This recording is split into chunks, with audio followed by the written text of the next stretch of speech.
নমস্কার বন্ধুরা, আজ নিয়ে এসেছি বেসনের ধোকলার রেসিপি। দারুণ টেস্টি আর খুবই ইজি, যা এতটাই সহজেই তৈরি করা যায়। চলুন রান্নাটা শুরু করা যাক। হ্যালো বন্ধুরা, কেমন আছেন সবাই? মল্লিকাস রেসিপিতে আপনাকে স্বাগত জানাই। আজ আমি আপনাদের একটা নতুন রেসিপি শেখাবো। আশা করি ভিডিওটা আপনাদের ভালো লাগবে, তাই দয়া করে ভিডিওটা শুরু থেকে শেষ পর্যন্ত দেখুন। চলুন তাহলে রান্নাটা শুরু করা যাক। আজ আমি তৈরি করছি ধোকলা। এর জন্য 1.5 কাপ মতন ছোলার বেসন নিয়েছি।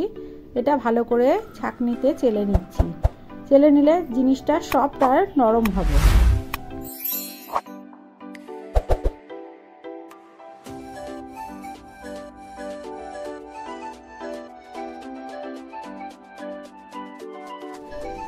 এবার এর মধ্যে আমি দিয়ে দিচ্ছি পরিমাণ মতন নুন, 1 চামচ মতন চিনি, আর ছোট্ট একটা চামচে হলুদ দিলাম অল্প করে, আর হিং নিলাম অল্প পরিমাণে, বেশি নয়, আর দিয়ে দিলাম একটা লঙ্কা কুচি আর পরিমাণ মতন আদা।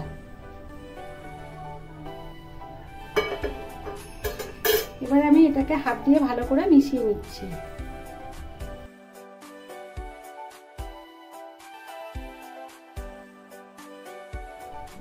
এবার আমি এটাকে অল্প অল্প করে জল দিয়ে গুলে নেব।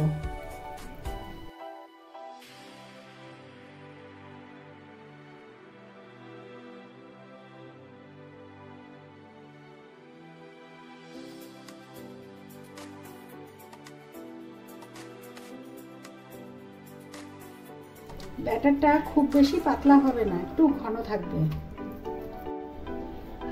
আমার ব্যাটারটা তৈরি হয়ে গেছে। এবার আমি এটাই দিয়ে দেবো পরিমাণ মতন ইনো, 1/2 চামচ মতন দিয়ে দিলাম।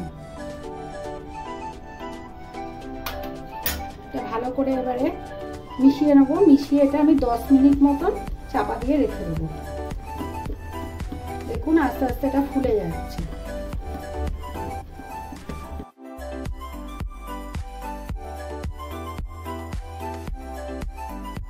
ব্যাটারটা তৈরি হয়ে গেছে। এবার আমি 10 মিনিট মতন এটাকে ঢাকা দিয়ে রেখে দিচ্ছি।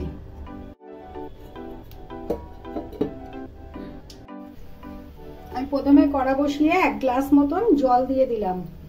এই জলটা ভালো করে ফুটিয়ে এই ব্যাটারটাকে আমি এর মধ্যে ভাপ দিয়ে নেব। 10 মিনিট হয়ে গেছে। এবার আমি এটাকে খুলে দেখছি।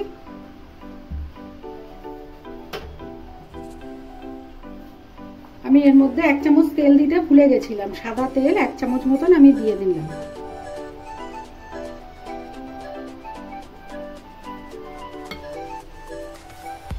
আমি থালার এই যেটার মধ্যে বসাবো সেটা একটুখানি তেল ব্রাশ করে নিচ্ছি।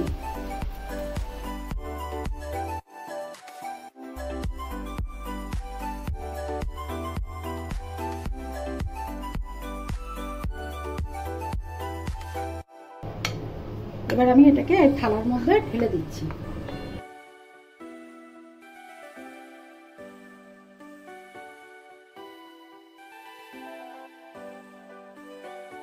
দেখুন জলটা গরম হয়ে গেছে। এবার আমি একটা স্ট্যান্ড বসিয়ে দিচ্ছি এর মধ্যে। এবার এই ব্যাটারটা এর মধ্যে বসিয়ে এটাকে চাপা দিয়ে 15 থেকে 20 মিনিট মতন ভাপ দিয়ে নেব।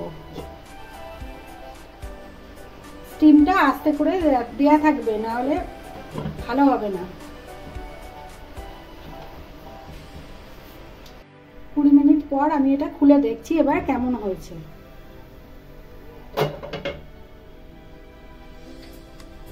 একটা কাঠি দিয়ে আমি দেখছি এটা গায়ে লাগছে কিনা। দেখুন গায়ে লাগছে না, এটা মোটামুটি হয়ে এসছে। এটা আরো 5 মিনিট মতন আমি চাপা দিয়ে রেখে দিয়েছিলাম। এবার এটাকে আমি নামিয়ে 10 মিনিট মতন হালকা ঠান্ডা করে নেব। এবার আমি একটু পরিমাণ মতন তেল দিয়ে দিলাম কড়াতে।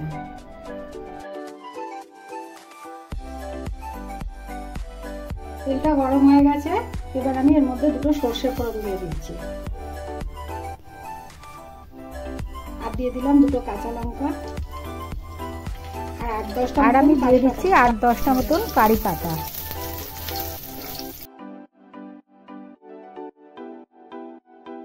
দেড় কাপ মতন জল দিয়ে দেবো।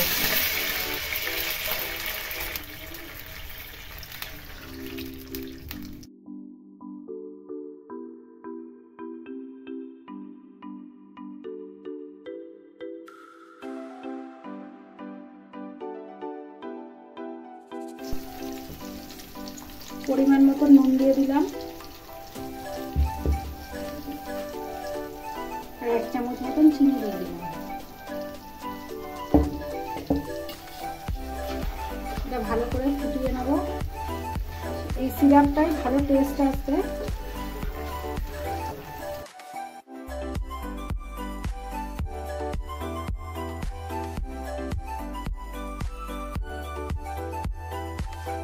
আর 2 চামচ মতন তেঁতুলের গাব দিয়ে দিচ্ছি। অনেকে পাতিলেবুও দিতে পারেন, আমার কাছে পাতিলেবু নেই বলে আমি তেঁতুলের গাবটা দিয়ে করে রেখেছিলাম, দিয়ে দিলাম।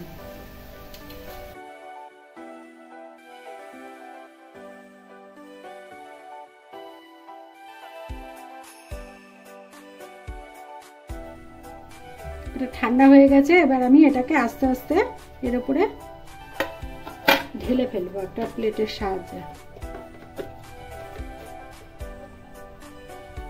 দেখুন কত সুন্দর হয়েছে। এবার আমি এটাকে আস্তে আস্তে টুকরো টুকরো করে কেটে নেব।